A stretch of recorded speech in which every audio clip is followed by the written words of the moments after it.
and welcome to Your Coaching Journey, a podcast for doctors about coaching. Whether you're a coaching doctor, a doctor who is learning to coach, or a doctor who would like to build coaching into your professional life, then this is the podcast for you. Hello, I'm Helen Leathers, and with me today is my co-host and business partner, Tom Dillon. Hi Tom, how are you today? I'm wonderfully well, thank you very much. Of course you are. Always. How are you? I'm good, thank you. Good. Honestly, it's like working with Tigger sometimes. Better than Eeyore, I say. Yeah, absolutely. Yeah. So I'm looking forward to challenging some people's thinking around coaching today. Great, me too. So let's get started. Yes, today's question is, do emotions belong in the coaching room? Yes. Excellent. As always, when you ask me a closed question, I just give you a one-word answer. I know. We will expand on that. So, do they belong in the coaching room? So, yeah, the short answer is yes. They are going to be there anyway, whether you want them to or not. So, belonging in the coaching room is an odd phrase because they will just be there. And if we think about the sort of emotions that coaches worry about showing up, so it might be anger, it might be sadness, it could be people being upset.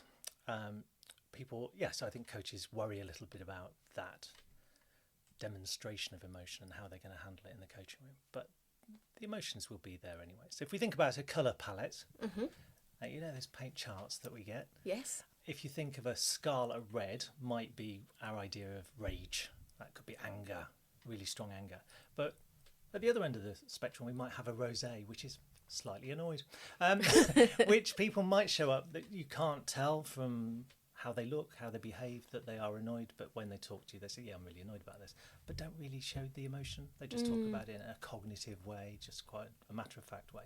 So, but that emotion of annoyance might well still be there. You're just not noticing it. And obviously people's lives are happening around the coaching session. So there will be, during that morning, they will have felt some emotion and they will turn up to the coaching session depending on what emotions they've been experiencing that day. So they will be there. That is my answer. And I think when people are challenged by emotions, what they tend to mean are what could be perceived as the negative emotions, like you mentioned, anger, annoyance, fear, sadness.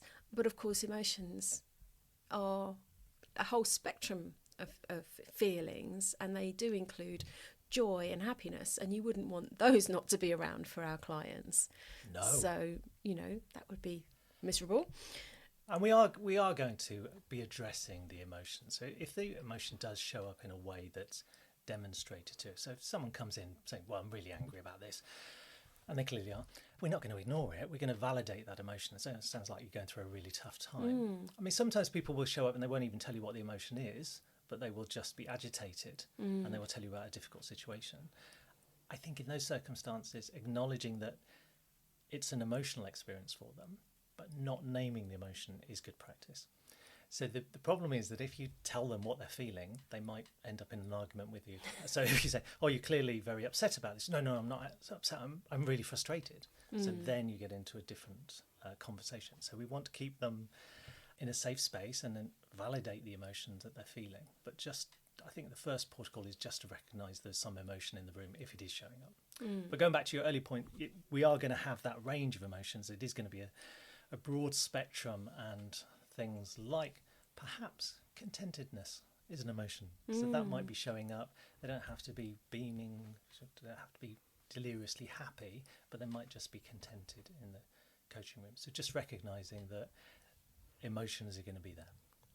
Excellent. So it might be a little bit unnerving, mightn't it, if someone does show up with something we perceive as negative, and especially if it's the first time someone's turned up to a coaching session and had some tears or expressed some perhaps negative, I don't hesitate to call it negative feeling because it's a judgment, but the less than joyous emotions, uncomfortable emotions, yes. So you've mentioned about acknowledging it, validating it. How else can we help our clients and that session to progress if those emotions are surfacing? I think by exploring what's going on for them, so allowing them to tell their story, about whatever experience is producing that emotion for them. They will be feeling the emotion in reaction to something that's going on. So I've had several coachees turn up in the coaching room where they are angry, or they've become angry in discussing something in the coaching room. Not at you. Not at me, no. I tend to be... It would be unusual, wouldn't I it? hold that space for people to come and talk. I don't really do a lot to make them angry. But I did have someone that I was doing some multi-source feedback with, a 360 feedback session, and he was looking at the first page of the scores. So this idea is that people score you 1 to 5, where 1 is, they're not doing this terribly well, and 5 is they're doing it brilliantly. And on this particular report, the coachee's boss had given him scores of 1 or 2, so not great. And I think his boss was actually making a point. He'd not told him he was unhappy, but when it came to the 360 review, he was giving him low scores. And he sat there and said, "I'm getting angry already." I said, "Okay, so I'll just tell me about that." And he said, "Just looking at these scores, it's my boss. He's giving me really low scores, and I'm starting to boil. I can feel it." And he said, "I want him down here. I want him down here now. I want to have it out with him." And I said, "Okay, well, that's not going to happen. We're going to sit and talk about it. Tell me what it is about this that's making you uncomfortable." So he then went on to explain what was going on with him and his boss and why this was an annoying set of scores. But we had the time and the space for him to become angry in the moment. And I welcomed the anger. I told him that it was okay for him to be angry in the coaching space, just maybe not in front of his boss, because that's not, it's quite career limiting in some ways. So actually just holding that space for him, allowing that anger to surface, and then it dissipated. And we talked about his emotional intelligence and how he could deal with this in a way that was going to be helpful to him and maybe helpful to his boss. So he could sit with his boss and explain why he was unhappy with the results, but do it in a calm way rather than letting that anger spill out whilst he's discussing it with his boss. So I think acknowledging it, and the same with tears. If someone is feeling upset about a situation, it might be frustration, it might be overwhelmed. There's all sorts of reasons why tears might come up. But I've certainly sat with a coachee for best part of an hour, and they've cried through telling the story. I've cried for most of it, and I'm just quite comfortable with that. I don't feel the need to stop the coaching because there's some emotion in it, but I would just let that run its course. And it's challenging, isn't it, when when tears come to the surface. For many people, there is a societal norm to rush to comfort, to pass the tissues, and obviously on Zoom we can't do that, and I think that's a good thing. Yeah, I think we're too quick to sympathise and comfort when actually the person is dealing with some emotional stuff and just wants to deal with it in their way. And I think that even the simple act of passing a tissue, actually what we think we're saying is I'm sympathising, but what that person feels, senses or hears is please stop crying. And yes. Of course we don't want them to stop, we want them to allow those emotions to flow. Yeah. I did have a coachee once in a coaching room who was talking about her relationship with her boss and saying that she'd been to see her boss about something and got frustrated during that meeting and ended up with tears welling up. And she said, "Oh, my boss was so patronising. She just handed me a box of tissues." And I'd never thought of it in that way, that it was a patronising gesture. But for her, it definitely was that because of the power dynamics between her and her boss, it was definitely something she didn't welcome. So I think we have to be careful. And I find that most people, for the most part, people will have some tears, they will well up, and they will be gone within maybe 30 seconds. I don't want to put a time limit on it, No. but they tend to well up and maybe they struggle with that sentence or a couple of sentences, but they regain their composure and carry on talking, and it's all very fun. I was watching Strictly in the last series, and there was a comedian on it who was talking about her sister dying and just choked up in saying it, and then 30 seconds later was laughing and joking about what was going on in Strictly. So we have to allow for that emotion to come up, and then just they'll be fine. It's that flow and that change and interplay with our complex minds and what's going on for us. But I think it's important for the coach to be comfortable in that space and to hold that space well. If we start to get a bit panicky and a bit fidgety because someone is upset or angry, then I think their confidence in us is going to diminish. Yeah, so we've talked about tears when someone might be upset by something, but of course tears can come when you feel strongly about something, or if something moves. I know that I am often moved to tears when I'm talking about something. It doesn't necessarily mean I'm sad or angry. It might be that I'm happy, or that I have a deep resonance with the topic or the action that I've chosen to take, or the outcome. So what are the reasons, do you think, that emotions come up for people? I think within the coaching space, we talk about things that are important, and things that are important tend to produce some emotion. And emotions are useful to us. They serve several functions, but one of them is to give us information. So for us internally, if we are feeling an emotion about it, and a strong emotion, we know that that is an important topic. We might not be right in our thinking, but the way that we're thinking about it makes it an important topic, which is why we have the emotion. We have to be careful that we don't believe everything to be true just because we feel an emotion. But it's something to explore. But it's something to explore. So we need to understand why that is important to us. It also helps us to mobilise our energy.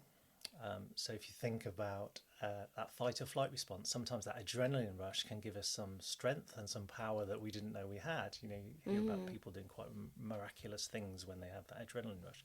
So sometimes it is about producing energy so that we can take some action.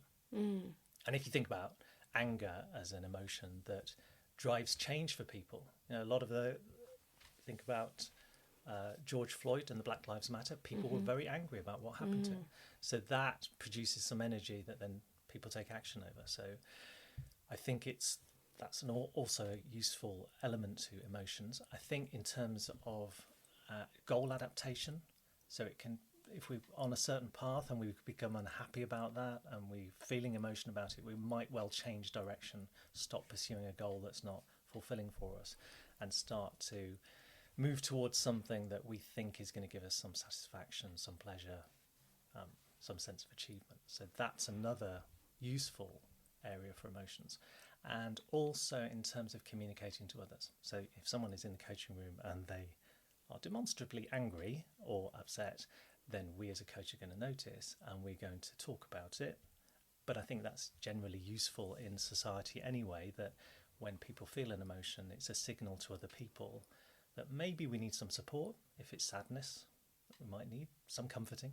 Or if it's anger, it's okay, don't come too close. Yes, stay away. But so some signalling to others. So I think that, you know, emotions are there for a reason.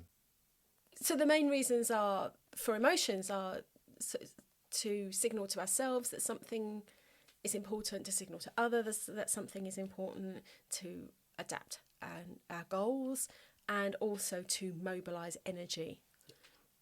Excellent. So it's really useful for us as coaches to have a deeper understanding of emotion. Yeah, and I think that starts with some emotional literacy. I think actually understanding what emotions are and what they're not. So quite often people will... I've run lots of emotional intelligence workshops, and I always at the beginning say, list the emotions you felt as you came into work this morning.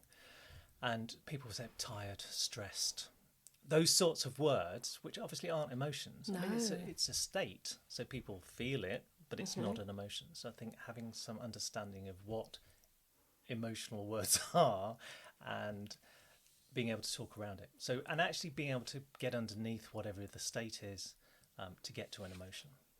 And I think it's useful to recognise that not everyone is going to experience emotions in the way that we do. So we're all individuals, we're all different, and we are going to perhaps use words that mean something else to the coach. So if someone says to me, well, I'm just frustrated, we kind of know what that means to us, but we don't necessarily know what it means to the coachee. And same with anger. People talk about anger, but it might mean something different to them. Or they might not actually know what it is they're feeling. They might say they're upset, but actually they're frustrated or angry. So again, exploring it. So going back to our colour palette thing, some people will see rosé as, I don't know, pastel pink. They'll use different terminology to express the same thing. So I think we have to be clear about what it is they're talking about. And one way to do that is to explore the terminology a little bit more and say, what does that mean to you when you say that word? Just to, I mean, it might be obvious to them, but just for them to be able to express themselves in a richer way that allows us to understand what's going on for them. And also exploring what goes on inside their body when they're feeling that emotion. Because again, we will have different ways of experiencing it. So there's a psychologist called Lisa Feldman Barrett who explores emotions, that's her role. And she talks about the instruments that people play during emotions. So if you think of an orchestra, some people, when they get angry, will be playing the fiddle. Other people will be playing an oboe, and it will show up in different ways. So for me, when I have that stress response to standing on stage talking to a room of people, it's not really fear, because I want to be there. No one's making me be there, so I'm standing up to talk to people. But I've got an overhang of a time when public speaking was a problem for me. Years ago, I never did. I wanted to do public speaking, but I was always a bit scared of it. And I think my main fear stemmed from people asking me a question that I wouldn't be able to answer. I was like, oh, I don't want to be up there just in case. I don't have that fear anymore, but there's an overhang of that. And when I get in that stressful situation, a little bit of apprehension, my mouth goes dry, and which is really helpful when you're trying to speak. So I will now always have a glass of water or a bottle of water with me when I stand on stage, because I know that's going to happen. So that just allays that apprehension that I have. Now, for other people, the mouth going dry won't be a problem. That won't happen. But they might go weak at the knees. They might shake slightly. There are all sorts of different ways that our emotions show up for us as individuals. And I think, again, as a coach, we have that opportunity to explore people's physiology and to understand what that looks like. I was just reminded of a time when you were speaking then, where I was about to go on stage with a co-trainer, and I turned around and he'd gone. Oh. Proper flight or fight. He'd flown. He'd flown. Okay. I was on the side of a theatre stage with a microphone in my hand and no one to work with. So, yeah, it just vanished. All different. Everyone is going to be different. So if we have a coachee in front of us who we want to explore emotions with, then we have to be able to understand that it's going to be different. The terminology might not be what we think it. We might be thinking they're experiencing an emotion that they're not. So exploring that in a richer way, really getting to the bottom of that, exploring what the physiology is. Sometimes you'll have people that won't understand what the emotion is. So I had someone not so long ago who was talking about retiring and having a year off, but someone had contacted to say, oh, let's go on this skiing holiday in February. Now she'd got a blank year, and suddenly someone was putting, and she said, I was really annoyed about it. It really bothered me. And I said, okay, so what was the emotion you were feeling? And she'd already mentioned being annoyed. She said, well, actually, it was an annoyance. I don't really know what it was. And it took several minutes and several questions for her to be able to explain that she'd had a blank diary and someone else was trying to fill it, and she just was a bit resentful that they were trying to fill it. So, and I said, so what's the emotion that sits behind that? And we explored it in a much richer way, and we got to a result of what the emotion was, but it took time. But I think it was really useful for her to deep dive into it and to explore what emotion was going on for her. Yeah, so we've mentioned about, as coaches, becoming more emotionally literate, understanding all the different types of emotions, and you mentioned the colour palette, and we're going to share a tool on the show notes. We are. Robert Plutchik's Wheel of It's Emotion. easy for you to say. Yeah, so Robert Plutchik was an emotional researcher psychologist who came up with a wheel. So his idea was that there were some basic emotions, and fanning out from those. If you imagine a flower with petals flowing around the middle of it, then this was his idea, and that back to that, scarlet becomes maybe rosé pink at the edges, but different emotions were. So he used different labels. So the basic emotion research was a guy called Paul Ekman who came up with the idea that we have 8 basic emotions. He then extended it to about 17. Not sure where the other 9 came from. But the idea of universal basic emotions that if you go to anywhere in the world, people will demonstrate those emotions in the same way and will have an understanding of the emotions. So Robert Plutchik took that further. Interestingly, Lisa Feldman Barrett isn't in favour of those basic emotions at all. She doesn't think that's real, and that actually we all experience emotions in different ways and we'll have different words and different ways of feeling them. But I think it's a good starting place for coaches. Robert Plutchik's wheel gives us 32 different emotions. So again, that emotional literacy of here are lots of words that could mean something to someone. And understanding that, I think, is useful. Yeah, and then, like you say, to be comfortable with allowing people to express their emotions and making it okay for people to have those emotions in the coaching room. How else might we utilise emotions in the coaching room? So going back to what you were saying at the beginning, that not all emotions are uncomfortable, some are desirable. So if we have someone that perhaps wants to engage with behaviour change, if we can connect whatever it is, their desired outcome, whatever that might be, if we can connect that to an emotion, it's much more probable that the behaviour change is going to take place. So we have a friend who has gone through some big behavioural change in the last couple of years, who's gone from being quite a bit overweight, so I think he's lost 4 stone in that couple of years, but has gone from being, he would freely confess that he was drinking every day and suddenly changed. He just made a connection with his daughter in a way that he didn't want to be that person to his daughter, and he wanted to. Oh, I'm feeling some emotion coming up. It's funny, isn't it? I'm getting emotional talking about that. So he just changed. He just decided he was going to get fit, and has been on a 2-year journey to get fit, and he's now ripped from being this 4 stone overweight slob to being, and he will freely say that's who I didn't want to be, that person anymore, and I wanted to be someone else for my daughter. So there's an emotional connection with someone else, for someone else, that he just went to that place, and almost nothing could stop him because he had that emotional connection. So we can use that to engage with our goals, our aspirations, and things we've mentioned where change on a social level might happen when things frustrate or anger or upset us in the world. That can indicate to us a path that we might take to change that part of the world and to give us meaning, to give us a purpose, to give us something that we want to change. I worked with a client who was very emotionally affected by climate change, and the projects she's gone on to spearhead have been amazing, using that emotion to drive her forward and to help her set goals and connect with other people around the same topic. So it can be really powerful.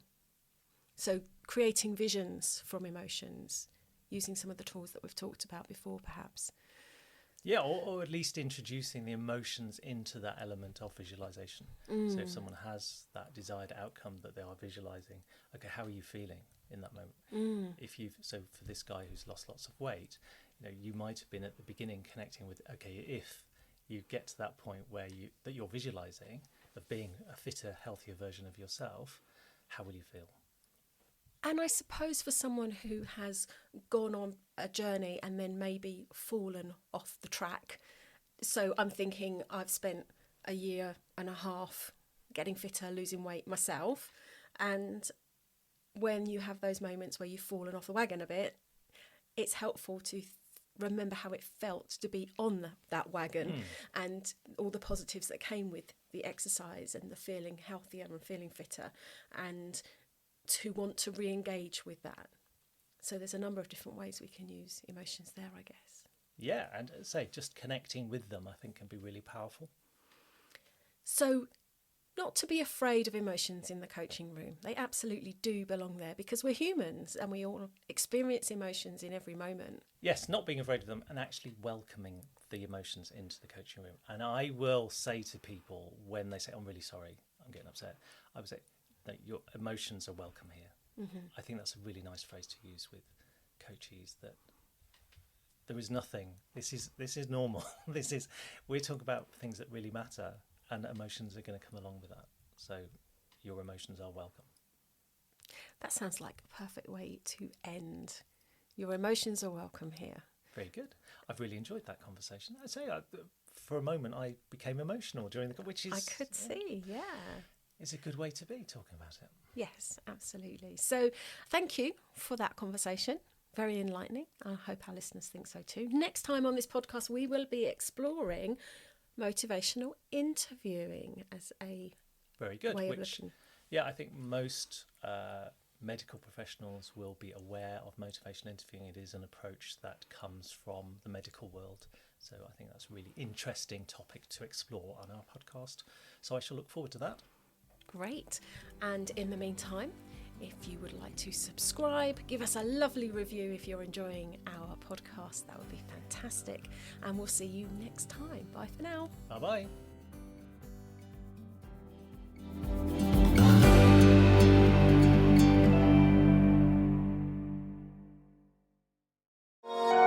This has been a Monkey Pants Productions podcast.